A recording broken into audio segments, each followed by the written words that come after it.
Com a paz do Senhor Jesus.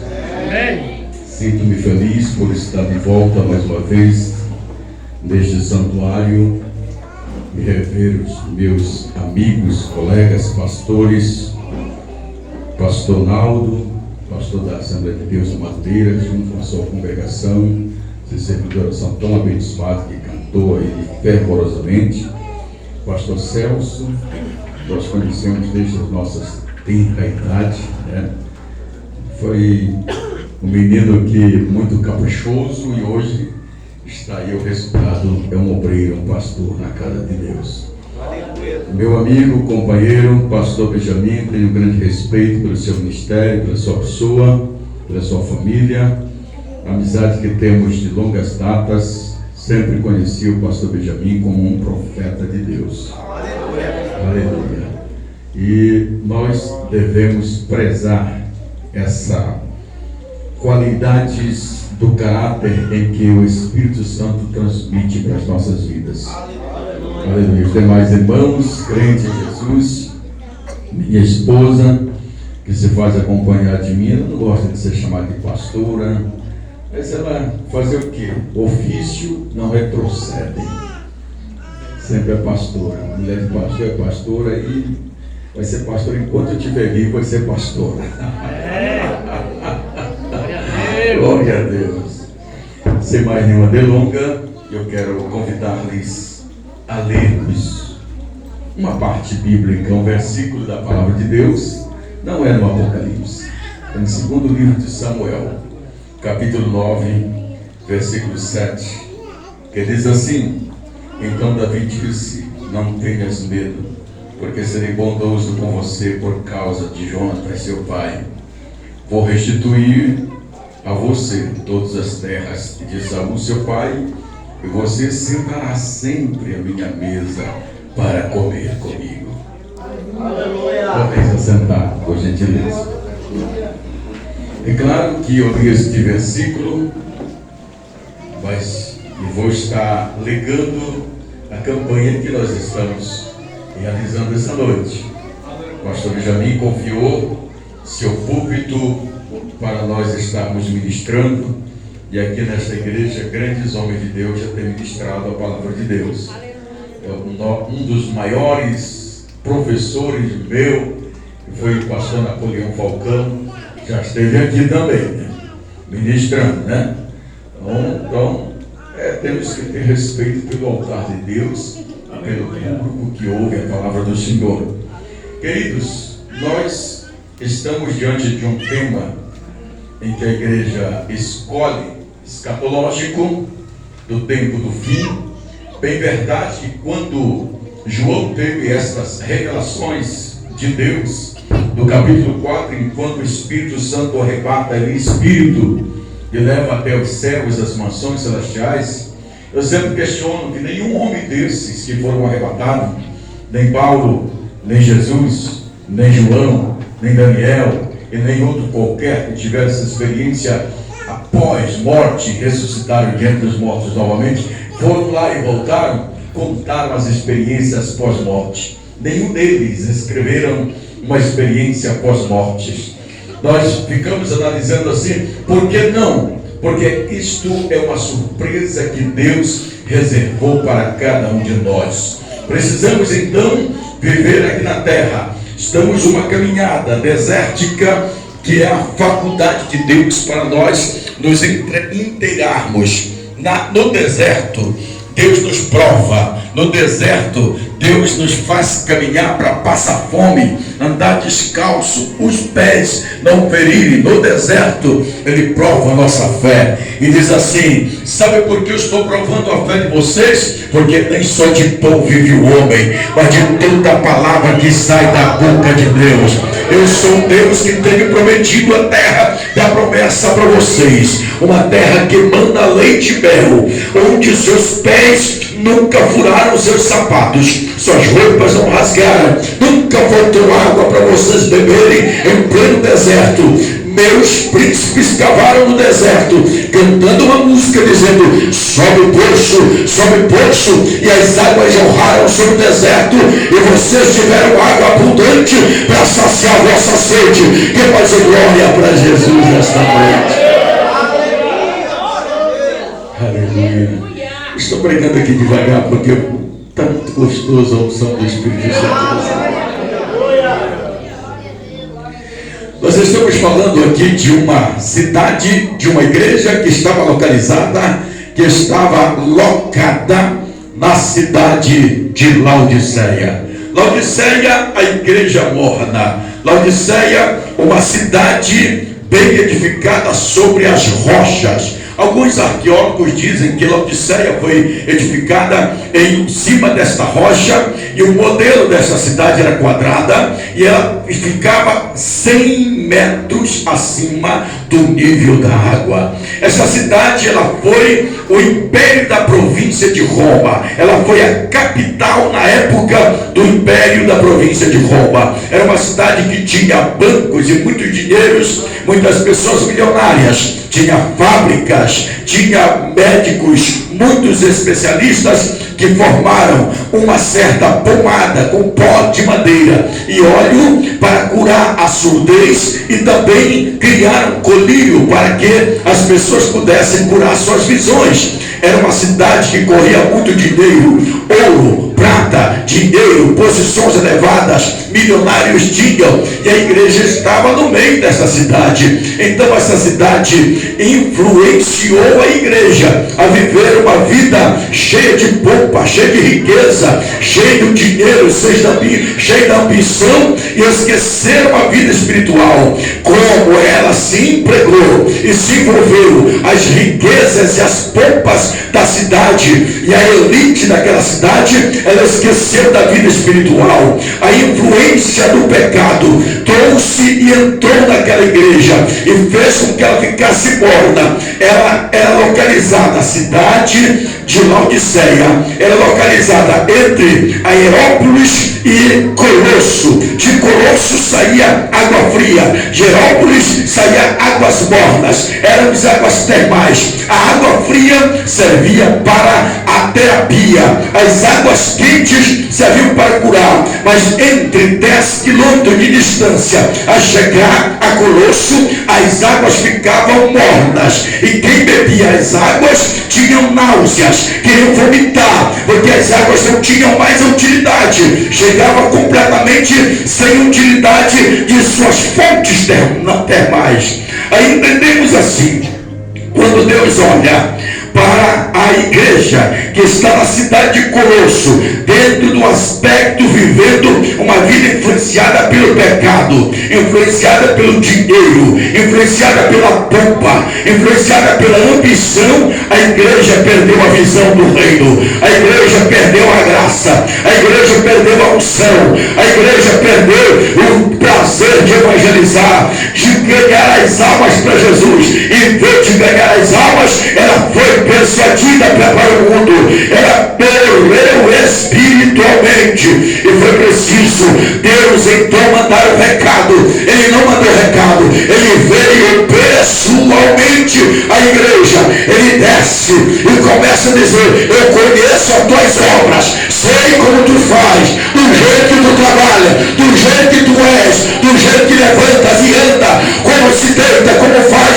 o teu negócio. Deus conhece o homem, que pode ser glória para Jesus esta noite. Dentro desses aspectos proféticos, corremos para o Apocalipse.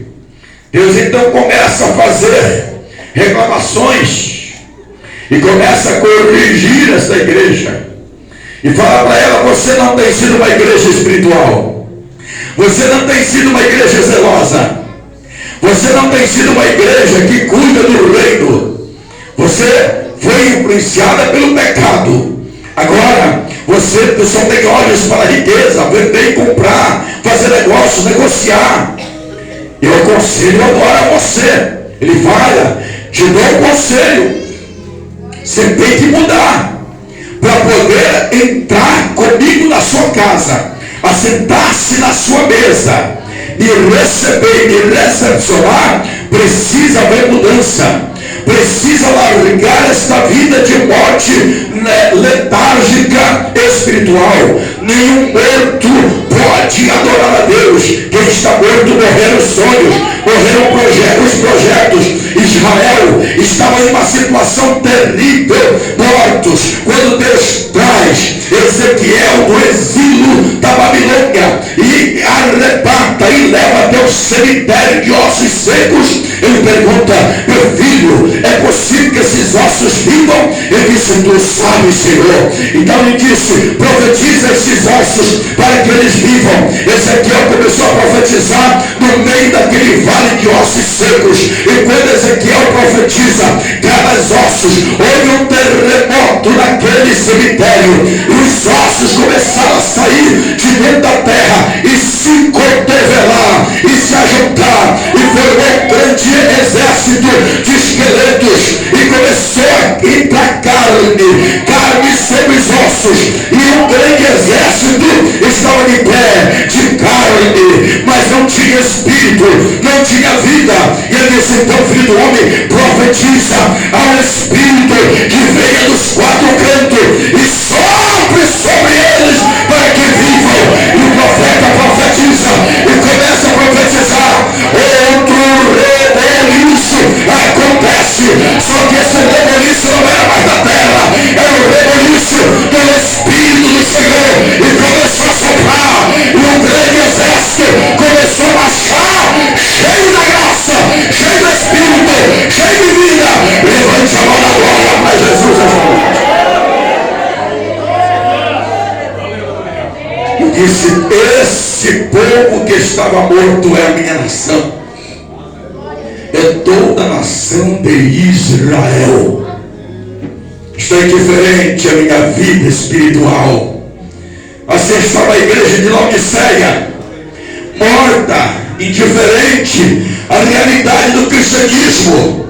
Nós estamos vivendo uma época em que estamos quase na mesma situação das igrejas de Laodiceia. As igrejas não têm mais batismo do Espírito Santo. A igreja não dizima mais, porque o YouTube ensina que ele não deve dizimar. A igreja não quer mais congregar, não vem para o culto de oração e doutrina, porque no YouTube ele diz que não é preciso estar se congregando. A igreja não quer mais ofertar, porque ela diz: Jesus, no YouTube diz, Jesus é a nossa oferta maior. Você entenda que Jesus é a nossa oferta pela propiciação de nossos pecados. Ele se ofereceu pelo meu pecado, pelo teu pecado. Agora, financeiramente, cada um contribua conforme seu coração proporcionar. Dê com alegria, não dê com tristeza ou por necessidade, mas sinta a presença de Deus e coopere com alegria. Que possa glória para Jesus esta noite. Tem muita gente distorcendo a palavra de Deus. Nós precisamos ter o ofício de pregar para que Deus haja. Marcos capítulo 16, versículo 20. E tendo eles pregado, cooperou com eles o Senhor, com prodígios e milagres que lhes seguiam. Nossa função é pregar. A função de Jesus é curar. Nossa função é pregar. A função de Jesus é fazer a obra. Por isso que Paulo dizer: ai de mim se não fizer essas coisas. Para isso foi constituído. A igreja parou de pregar, a igreja parou de orar, a igreja parou de jejuar, a igreja parou de adorar ao Senhor. Morreu espiritualmente. Laodiceia, igreja morna. Se fosse fria, eu te aceitaria. Se fosse quente, também te aceitaria. Mas tu estás morna. Tu te contaminou com o pecado, com a prostituição. Tu te contaminou com a política errada da terra. Tu te contaminou com todo tipo de vícios. Estamos vivendo uma época em que o sincretismo religioso está entrando dentro da igreja. É um tal de roda-roda, é um tal de cai-cai. Sim, contra o crente cair? Não sou. Se o Espírito Santo jogar, que jogue, mas seja cheio do Espírito Santo. Não que o homem jogue ao outro. Que vai ser glória para Jesus esta noite. Nós estamos em época de formalismos espirituais. Formalismo tira as coisas da Bíblia, como Jesus, que é o nosso Deus. Eles não acreditam que é o Deus. Jesus, que nascido por obra e graça do Espírito Santo, eles não acreditam nisso. Jesus que ressurge dentre os mortos, eles não acreditam. Jesus foi assunto ao céu, também não acreditam. Não acreditam no arrebatamento da igreja. E começa a falar essas coisas, que a igreja não vai ser arrebatada, que a igreja simplesmente vai passar aqui, vai morrer, vai sofrer, o anticristo vai chegar, vai matar uma multidão de crentes. Queridos, esta noite eu me levanto como profeta de Deus na Bíblia. Jesus Cristo marcou um encontro com a sua igreja, e a trombeta de Deus vai ecoar. Está chegando a hora que a trombeta soar e a igreja ser arrebatada da terra e subir triunfante. Que o diabo queira ou não queira, que o anticristo queira ou não queira, que o falso profeta queira ou não queira, que a falsa igreja queira ou não queira, Jesus vai arrancar a igreja da terra. Levante a mão e glória para Jesus.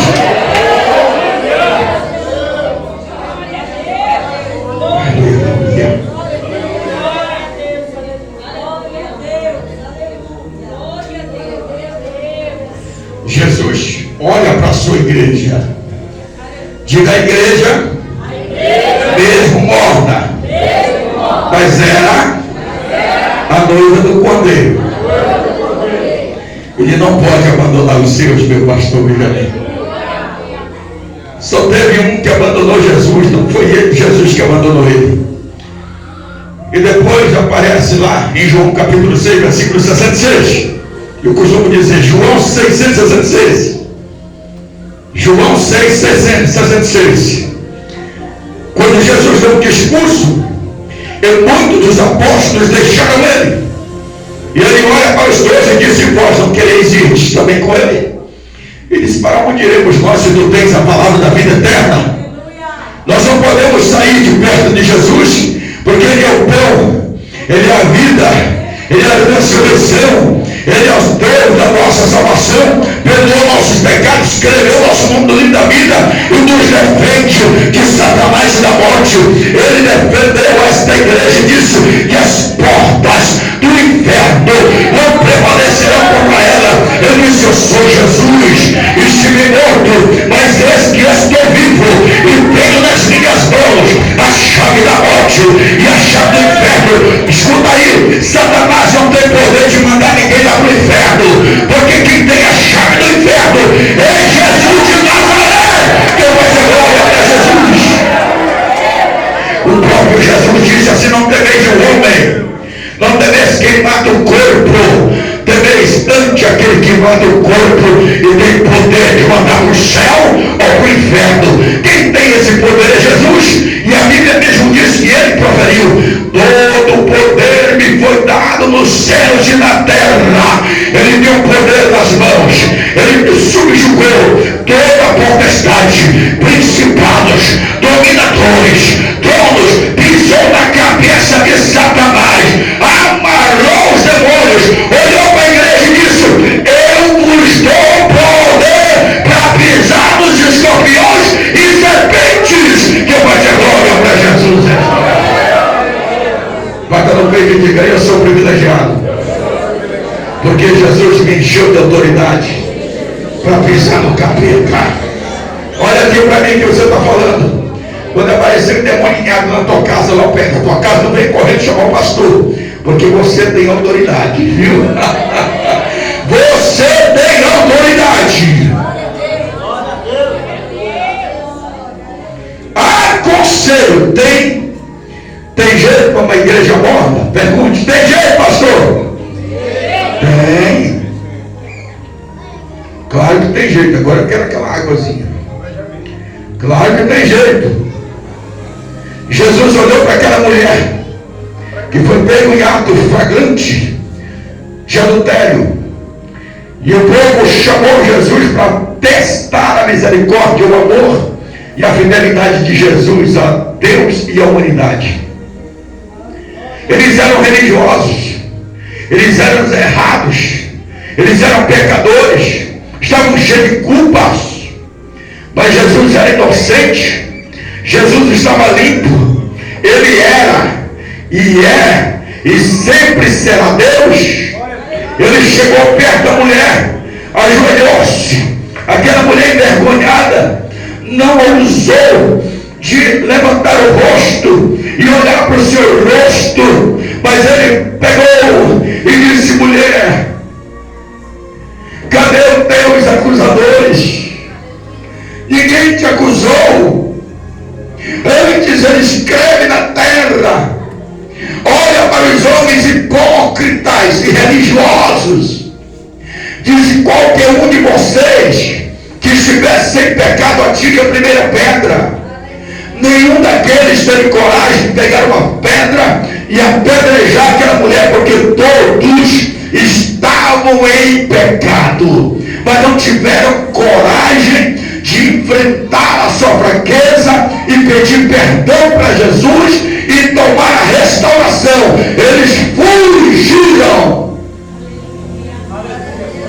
Tem muita gente fugindo da presença de Deus, porque Jesus enxerga o teu pecado, Jesus enxerga teu erro, Jesus enxerga tuas caminhadas, aonde tu sai, onde tu entras, o que tu faz, coisas escusas. Ele está de olho. Os olhos de Jesus é como chama de fogo que penetra até a eternidade. Seus cabelos são brancos, fala que ele é eterno, e de eternidade a eternidade ele é eterno. Ele é a sabedoria, ele é o saber, ele tem todo o poder. Deixa aí, irmão, não me impeça a pregar esta noite, pelo amor de Deus. Glória a Jesus. Ele é a sabedoria viva do céu, e ele impregna esta sabedoria. E alguém perguntou: quem ensinou a Deus? Quem lhe deu sabedoria? Os filósofos, os professores, os imperadores? Jesus foi o único que enfrentou o poder do império pelo poder da palavra. Foi o único que enfrentou Satanás pelo poder da palavra. Foi o único que foi lá no inferno, tomou a chave e ressurgiu de entre os mortos e disse: eu sou Jesus. O nome dele como é? Jesus. O cara, quando o cabra é bandeira, diz assim: eu fiz isso e eu sou eu sou Jesus.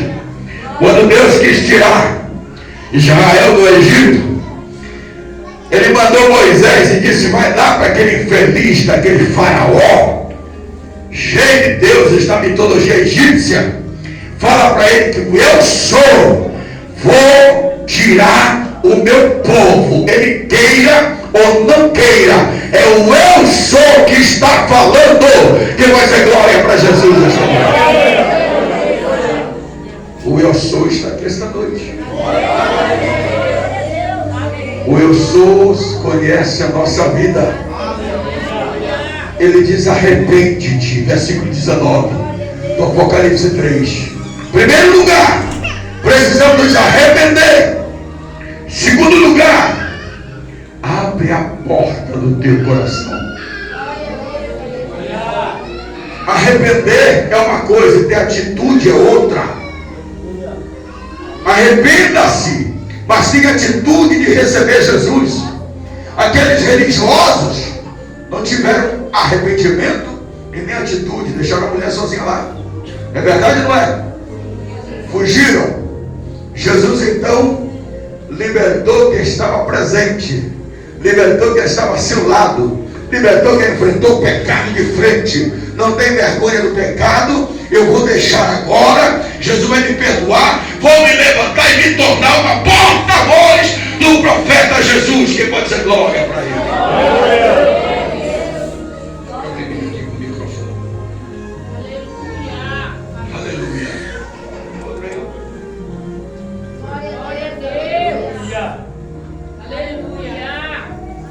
Glória a Deus.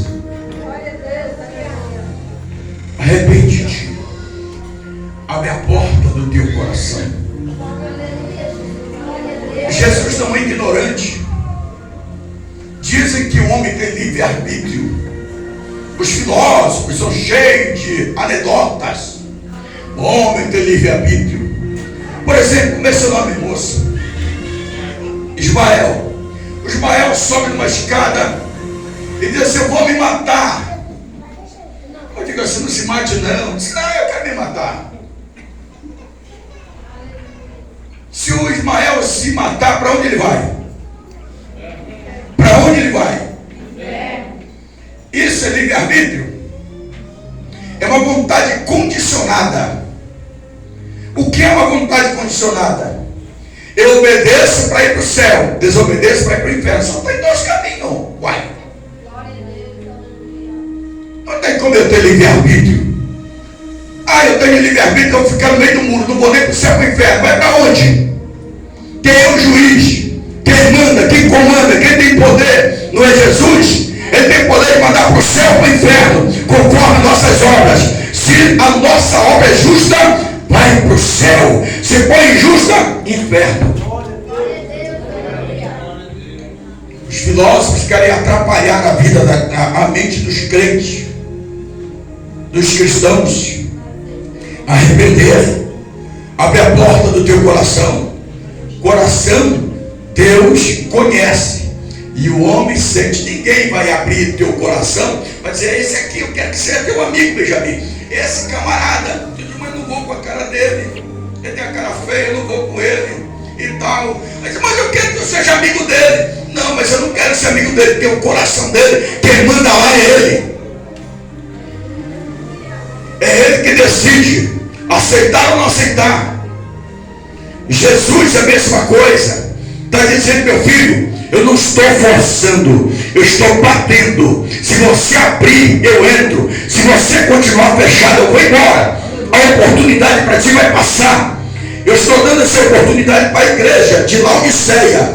Eu estou batendo. Abre a porta. Se tu abrir a porta e eu entrar, eu vou te dizer uma coisa: vai ter alegria, vai ter festa, vai ter comida, vai ter festa nupcial. A glória de Deus vai encher tua casa, vai encher tua família vai ser cheia da glória do Senhor. Que eu vou ser glória para Jesus esta noite. Eu estava orando a Deus e nessa madrugada eu acordei. Eu disse: meu Deus, eu tenho que pregar essa palavra, mas pastor Benjamin me deu esse tema. Aí Deus disse assim para ele: ninguém sempre, ele disse para mim, ninguém se assenta à mesa do rei sem antes passar por Lodebar. Diga comigo: ninguém se assenta na mesa do rei sem antes passar por Lodebar. Lodebar, uma cidade do Antigo Testamento da região de Gileade, muito longínqua, onde um herdeiro, um príncipe, filho de Natã, é isso?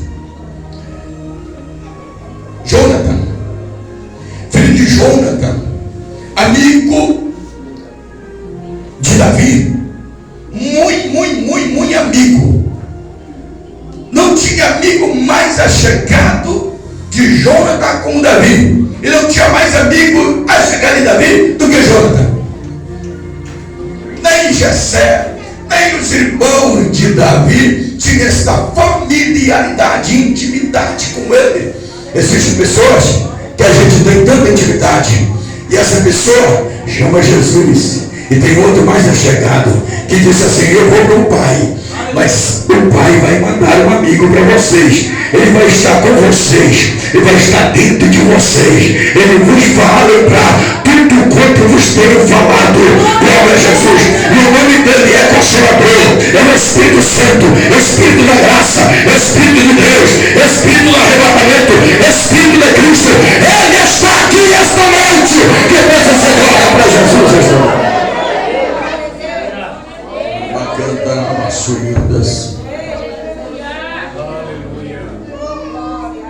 O rei sempre lembra de nós. Diga isso. Jesus Odisseia morna, desviada, mas ele não esqueceu dela. O rei Davi tinha 3 ofícios: profeta, sacerdote e rei. Profeta, sacerdote e rei. Jesus trouxe 3 ofícios: profeta, sacerdote e rei. Ele ainda vai estabelecer seu reinado, rei dos reis e senhor dos senhores. Quando ele vier arrebatar a igreja, ele vem sentado em um cavalo com roupa salpicada de sangue. Aquele cavalo de vem, cavalo branco, sentado sobre ele, e na sua coxa está escrito para todo olho ver, todo homem ler, seja ele culto ou inculto, vai ler: Rei dos reis e Senhor dos senhores. Glória a Jesus. É o meu Jesus que vem pisar na cabeça de Satanás. É o meu Jesus que vai dar fim em todo homem mau. É o meu Jesus que vai julgar vivos e mortos, porque ele tem todo o poder. Quem diz glória para Jesus? O rei não esquece de você. Olha para o seu irmão e diga aí: o rei não esqueceu de você não. Preste atenção aqui. Você está lá no interior, você está lá na sua casinha, pastor Benjamin está aqui na igreja orando, e você está no seu trabalho. Aí chega o Espírito Santo assim, que é aquele servo de Saul. Chega o Espírito Santo e ele pergunta: será que tem algum servo meu ainda espalhado por aí com necessidade? Aí ele vai dizer: tem um servo teu, mas ele está com os pés aleijados, ele não pode trabalhar, ele tem dificuldade de andar, ele não pode trabalhar, tem dificuldade de andar. Os arqueólogos dizem que em Lodebar só tinha pessoas doentes e pessoas aleijadas. Doentes e aleijados. Era uma cidade longínqua, longe, que todo mundo esquecia. Cidade do esquecimento.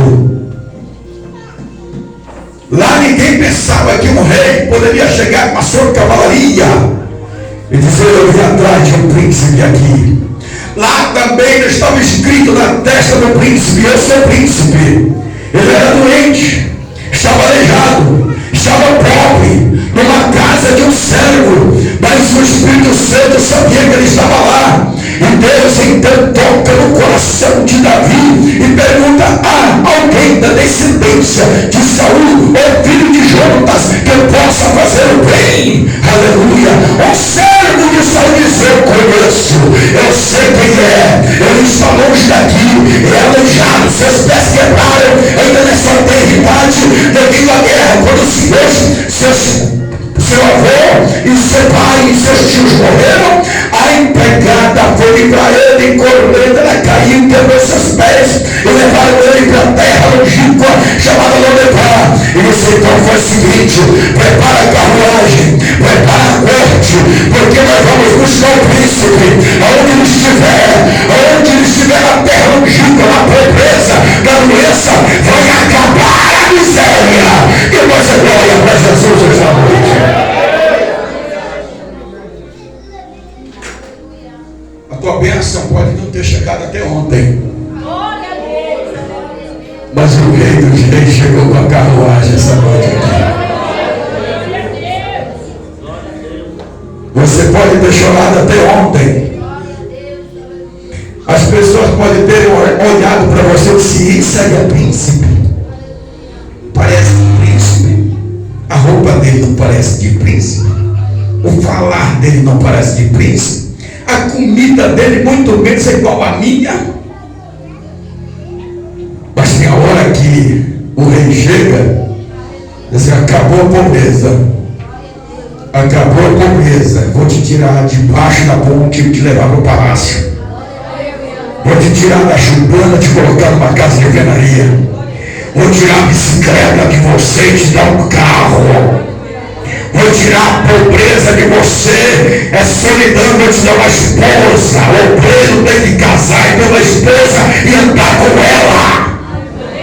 Vou tirar você da solidão, mulher, e Deus te dá marido, para de ficar ligando para A ou para B, pensando que aquele escolhe o único homem que Deus vai te mostrar para ser teu marido, ser uma bênção para você, e você adora o Senhor junto. Depois você glória para Jesus. Começando com a espada de Jeová, chegou aqui, aleluia. Lodebar nunca mais. Mas para sentar na mesa do rei, precisamos passar por Lodebar. Precisamos passar pelo deserto. Jesus passou no deserto exclusivamente para ser tentado. Você não é melhor do que Jesus. Jesus, o Filho de Deus, foi conduzido pelo Espírito Santo para ser tentado pelo Satanás. Quem era o oponente de Jesus? Vou trocar o nome de oponente. Quem era o inimigo de Jesus? O inimigo à altura dele. O inimigo à altura dele. Jesus não vai mandar um inimigo fraco para você. Jesus não vai mandar um inimigo que já está derrotado. Olha para mim. Você que é novo, você que é nova, você que é rapaz, você que é mulher. O diabo vai mandar coisas que estejam da altura, que você ache belo, que você ache bonito, uma escultura opulente. Você vai olhar e dizer, essa é aquele. É uma tentação que você precisa vencer. O diabo tem suas artimanhas. Ele entra até dentro da igreja como anjo de luz. Ele escuta a palavra que estremece e cai por terra. Mas aqui nesta igreja, e neste momento, e nesta hora, eu vejo anjos, arcanjos, querubins e serafins, e a glória do Espírito Santo enchendo cada você. Receba, abre a tua boca e eu te encherei. Levante a mão, glorifique ao Senhor do Rei da glória. Ureba cantar a basura. Vem cá. Sabe aquele cara que ficou falando de você lá pro rei?